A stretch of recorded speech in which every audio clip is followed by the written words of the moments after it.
This is Football at 4. Football at 4 is powered by the Inside the Birds podcast, and it is brought to you by Bet365. Whatever the sport, whatever the moment, it's never ordinary at Bet365. Andrew DiCecco is in the house as we get ready for the countdown to training camp. And you know we're starting that countdown when we start to take a look at our division previews with the great Andrew DiCecco. Now all the offseason is behind us. The mini camps are in the past. We start to take a look at these teams and who they'll be when they get to camp with Andrew DiCecco here on Football at 4. We'll look at the AFC East today. But before we get there, Andrew, what's going on, my man? How are you? Hey, Mike, doing well. How are you? All is good, brother. It's good to catch up with you as always. I do want to get a quick kind of reflection back to mini camp with the Eagles. I didn't get a chance to catch up with you, but just to kind of pick your brain on some of the standouts and some of the things you saw and that are now of interest from what you saw at mini camp as we roll into training camp. Yeah, these camps are skewed heavily towards the offense and the defensive backs. That's really what it puts a highlight on because it's really a passing camp. So you're not really able to glean anything in terms of offensive line play or defensive line play. But I will say I came away very impressed with the young defensive backs that the Eagles have. Keely Ringo, to me, was the standout, followed by Isaiah Rodgers. I thought Isaiah Rodgers breaks on the ball really quick. He has really good short area quickness, good eye discipline. And then Keely Ringo looks the part of a premier number 2 corner, ready to start. I thought he had some really competitive reps with A.J. Brown. He really executed the match, carry, deliver principles of Vic Fangio to a T, carrying John Ross down the sideline, and another play where he went step for step with Paris Campbell and nearly had an interception. So I think that he really took a big leap forward, at least in the early going into year 2. I'll ask this follow-up because I think you're right about the whole secondary here. Can they keep them all, or are they going to have to make a decision? Is somebody tradable? Well, you have to look at the value and who carries that value. I don't think that's Slay's not going anywhere. He's your top corner. He's your veteran. He's here to help teach the young guys and pave the way for them to have future success. He's your top corner. Ringo is not going anywhere. Quinyon Mitchell and Cooper DeJean obviously aren't going anywhere. So then it becomes who has some value. To me, Isaiah Rodgers has a little bit of value, especially if you're looking to sell high based off of spring practices. I don't know how much stock teams putting into that. But to me, the obvious one would be Eli Ricks because he is a young player with a lot of pedigree, played a little bit last year. If you're looking to maybe look to add to your wide receiver room or you're looking to bolster your safety depth or even maybe a defensive tackle, however you choose to allocate your resources, I think that Eli Ricks has some value as a player that has some upside and still just 22 or 23 years old. So, all right, the other position, I guess, you got a little perspective on. One guy, Becton. What do you think there? Is he getting the mix for right guard? Is he a guy that gave enough intrigue to them that they want to see him in that competition? Yeah, Mekhi Becton's absolutely in the mix for right guard. I think seeing him in action at left guard, yeah, you're not able to see a lot of hand-to-hand combat or anything like that, but he looks natural. He looks fluid, moving. Jeff Stoutland seemed to be really enamored with him during the one-on-one individual drills, and I just think that you want to try and get your best 5 onto the field, whether that's Tyler Steen or Mekhi Becton. I think Mekhi Becton offers immensely more upside than a Tyler Steen. He's also significantly larger. And I think if you look at it in terms of just being able to generate the most power up front, he gives you that. And it all depends on how he's able to transition when the pads come on. And also for Tyler Steen, if he's struggling with power, if he's struggling with, Jalen Carter in one instance put him on his backside for what it's worth. So, there's certain things you want to see, but I think so far, Mekhi Becton's checked off some boxes. All right, our division previews with Andrew, we go through the summer, takes you right up into training camp. We always have fun doing these to kind of take a look now at all the teams that their off seasons are over. It'll start at the AFC East. Buffalo is your division champion. Looking forward to who you think might win this division. But Buffalo, a big new look there. Josh Allen and a bunch of new receivers. This is a team that lost a lot of players on defense, drafted a wide receiver in the first round here. Are these the same Buffalo Bills? No, I don't think you can say that. You know, you have Josh Allen, who he's always going to give you a puncher's chance to win games, but the receiving core is a lot. I mean, I really like Keon Coleman, the second-round pick out of Florida State, but then you look at Curtis Samuel. He's more of a gadget guy, a 2 or a 3, not really someone who can take over a game. He's also struggled a lot with injuries. And Marquez Valdez-Scantling is a player who has bounced around quite a bit. He's more of a journeyman. He does have some long speed, but very inconsistent catcher of the football, and not somebody that really moves the needle a lot, in my opinion. So going from Stephon Diggs and Gabe Davis to the core that you have right now, I think there's some questions. Yeah, you also they added Chase Claypool as a guy who kind of got off to a bang. Mac Hollins is there too, by the way. But they lost so much on the defensive side of the ball too. I mean, you take a look at the guys, the veterans kind of leaders they had there, the safety spots. This is a completely almost new defense as well. And you mentioned it. They got Josh Allen, but you wonder if he's just going to be enough to carry a new look offense and the changes. And a lot of these were salary cap dumps for them, not guys that they wanted to get rid of. Yeah, and their running game is going to be paramount to alleviating some of the pressure, obviously, and that's going to be led by James Cook. And then there's the reserve, who I've really liked since his time at Maryland and his early going with the Lions and the Jets, Ty Johnson. But the Bills have never really optimized their running backs in the passing or the running game, and I just don't know. Like, they're a very one-dimensional team, and they put a lot on Josh Allen to play hero ball and things of that nature. So I just don't know if he's going to be able to pull it off with the supporting cast that he currently has. I just don't think that they're good enough. And then defensively, you mentioned it, losing a guy like a Jordan Poyer.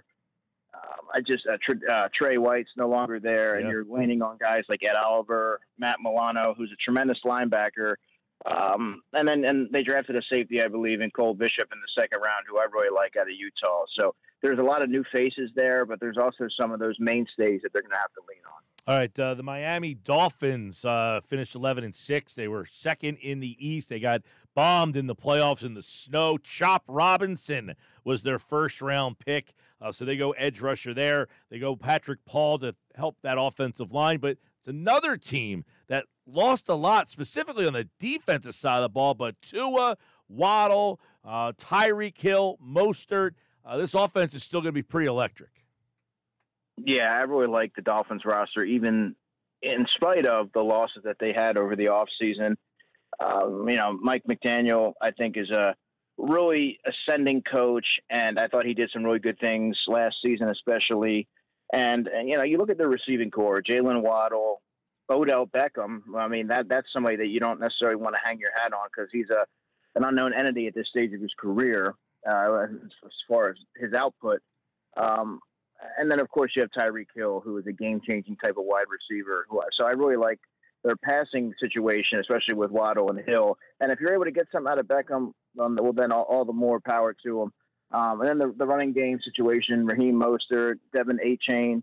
I like Achane. I worry about his ability to hold up for a full slate of games, but he's a home run hitter that's different from – I guess you could move him around a little bit more, much like you could Mostert, but he's different in the sense that I just don't know that he's going to be a volume runner, more of a sporadic type of player that I think you insert situationally. Now, we think their offense is going to be solid again, but defensively, they lost Vic Fangio to the Eagles. The Eagles fans are hoping Fangio is a positive for them. Does losing Fangio mean it's a negative for the Dolphins? Well, it depends on how you look at it, because I thought that Vic Fangio did some really good coaching in that playoff game when it was freezing temperatures, to say the least, and they were undermanned. Thought he really did a good job at optimizing players and putting them in position to be successful. But I guess there's certain players that you have to wonder, based on the comments that came out of there, how hard they were playing, maybe, or how fully, if they were fully bought into his system. And maybe now they have a new defensive coordinator, Anthony Weaver. Maybe now there's a little bit more of a buy-in as he sort of implements his new system. They still have guys like Jalen Ramsey and Javon Holland, who I like a lot. Jordan Poyer comes over from Buffalo, so he's very familiar with the division, of course. And Jordan Brooks, the linebacker. A lot of folks wanted the Eagles to sign him and upgrade their linebackers, but nevertheless, he's with Miami, and David Long's there as well. They have a couple of decent pass rushers in Jalen Phillips and Bradley Chubb. So they still have competent pieces, and I really like what they have on the offensive side of the ball. So they're going to do some good things this year. Yeah, by the way, Poyer left the Bills. He goes in the division. He's with Miami now, so we'll see. That's a move that helps out Miami. They also have a great name in the secondary, a gentleman by the name of Storm Duck. So keep an eye on Storm Duck for the Dolphins. But that defense will be interesting. They lost Van Ginkel. He had a big year for them last year, but they had Chop Robinson. So that team, I don't know. It feels like if they don't get a home playoff game, anytime Miami has to go on the road in the playoffs, it's just a complete disadvantage for them, especially with what happened to them last year. Yeah, you're leaving the cozy confines of Hard Rock Stadium, and you're going to the frigid temperatures. It's really a tough task for a lot of for a team that's not necessarily built to. They're built on speed and finesse, and a lot of times when you're going to Buffalo or wherever the case is, and you have to mix it out with some of the teams that are equipped to, ground and pound, cold weather, and things like that. Maybe you're not as equipped to do that, but I still think that depending on how things fall, and I don't want to, give away who I have winning this division right now, but I think they're going to be okay. All right, we'll get that in a minute. Let's look at the Jets, 7-10.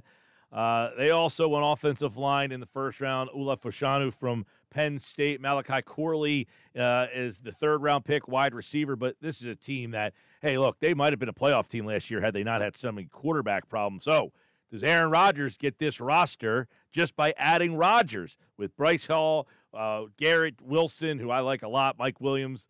Are they good enough offensively now with Rodgers? Yeah, absolutely. And obviously the key is going to be keeping him healthy and upright for the full slate of games. But I think that he elevates any offense if he's inserted and he's healthy and he's operating and firing on all cylinders. I mean, the running game that they have, Breece Hall, they drafted Braylon Allen in the fourth round. I like that 1-2 punch. And then offensively, you have Mike Williams, Garrett Wilson, and Malachi Corley, who is a player that I talked about extensively during the pre-draft process. I like him in the mold of a Deebo Samuel-esque player, gives that offense a different dimension. I think if Aaron Rodgers is able to get the ball in his hands, he can sort of operate like a Randall Cobb, if you want to kind of draw that comparison to a player he's worked with in the past.